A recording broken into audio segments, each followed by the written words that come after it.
hovedpine, som består i anfald af meget, meget kraftige smerter. De sidder i det ene øje. Øjet bliver rødt, løber i vand, og næsen stopper til og lukker til og løber også i vand.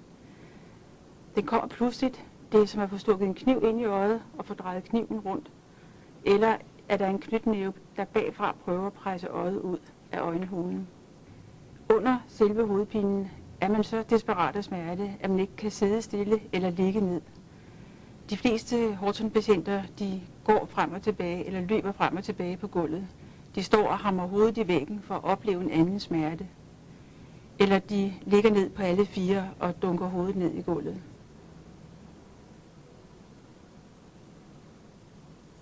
Hovedpinen kommer på fuldstændig faste klokkeslæt hos mange af patienterne. Typisk 1,5 time efter de er faldet i søvn, vågner de op med et anfald.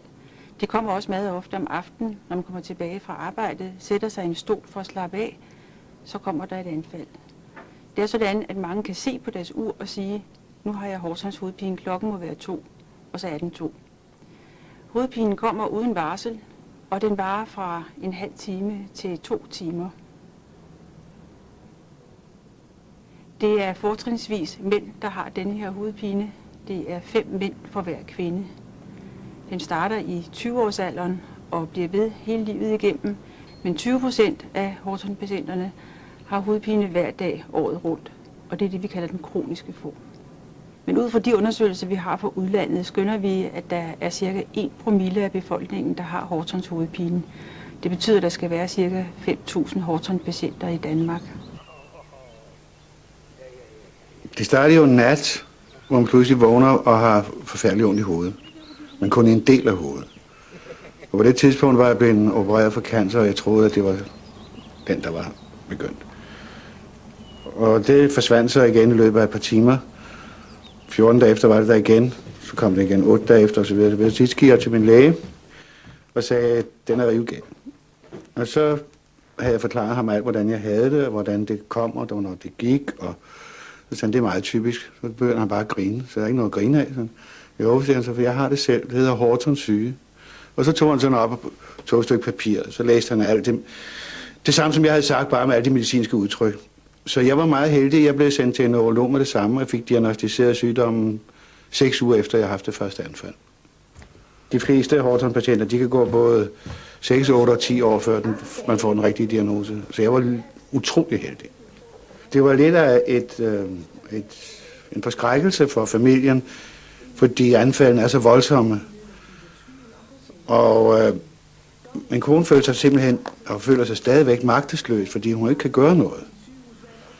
Og var også i begyndelsen skræmt, fordi man sad der med maske på, og ilten væsede, og man slog sig selv på låret, og rokkede og frem og tilbage, og skar ansigter, og det har sgu ikke været særlig sjovt at se på, altså.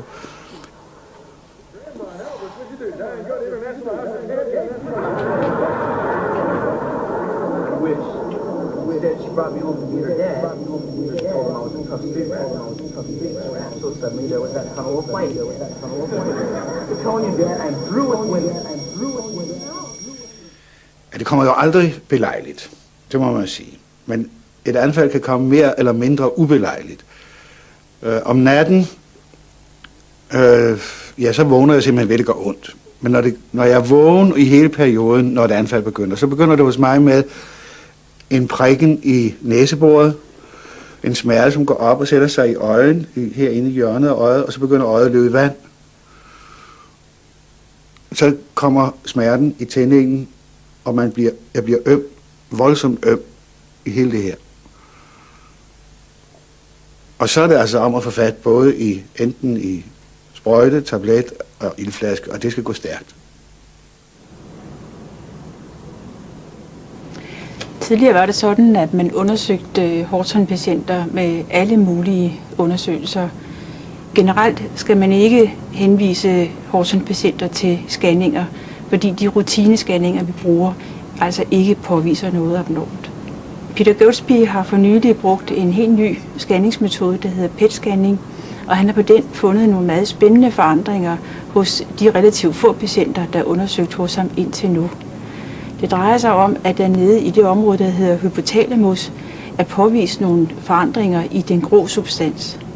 Hypotalamus er et spændende område, når man ser det i sammenhæng med Hortons hovedpine, fordi det er det center i hjernen, der styrer vores biologiske ur.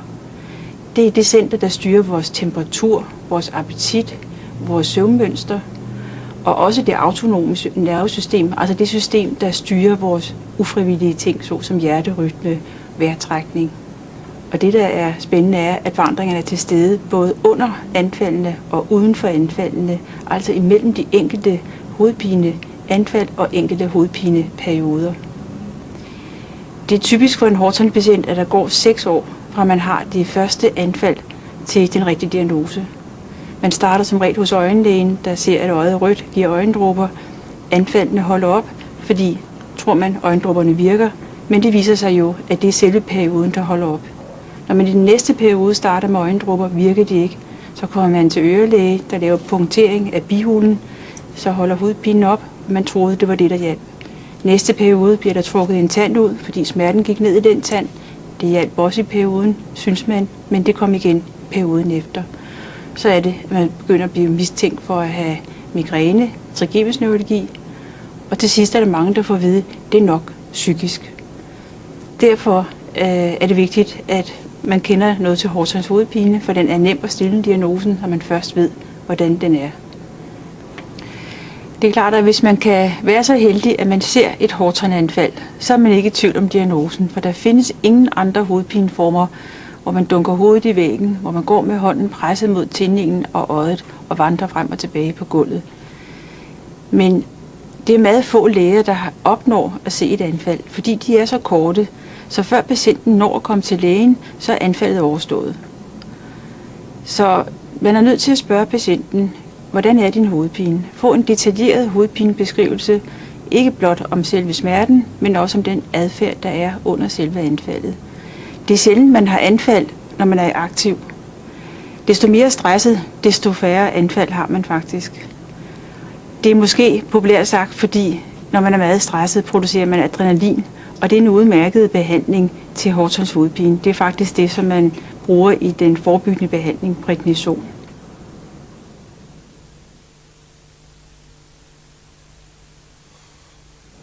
Men heldigvis har vi nogle medicinske behandlingsmuligheder, som gør anfaldene væsentligt kortere.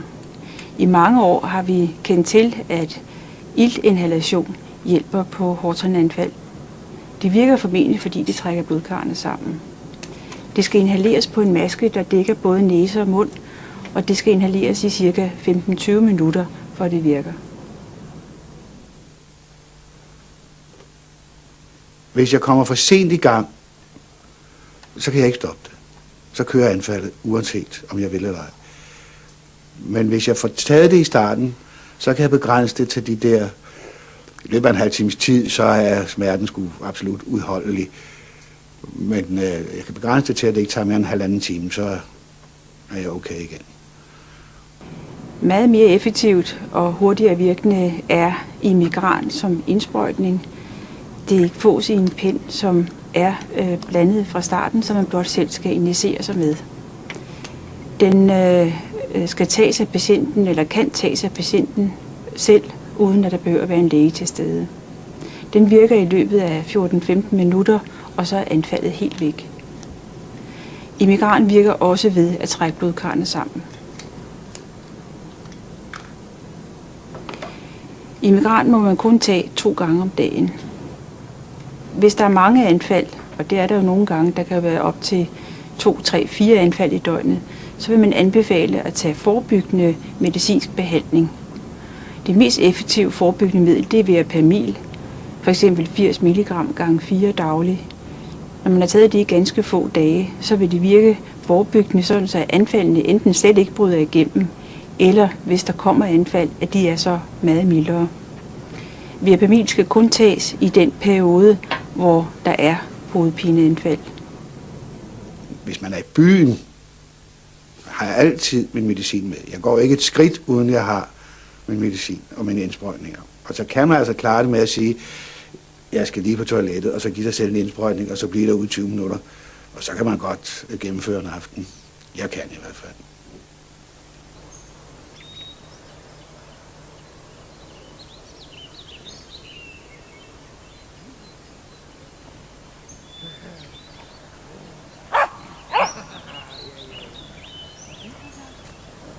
Ja.